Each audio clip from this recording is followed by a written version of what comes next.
Hey guys, this review is going to be for the National Geographic marble run, and it's magnetic.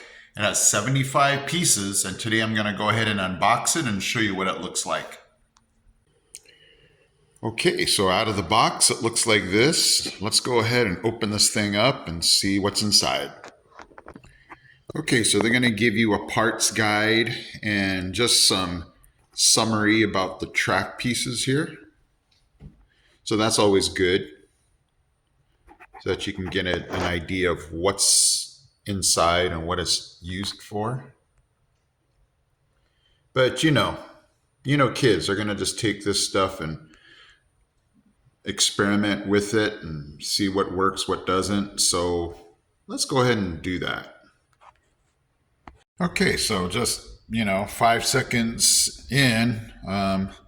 Luckily I have a magnetic door, or it's metal. You just put this here, and so it's going to stick to the door, and it's perfectly distanced so that the marble can roll right along here.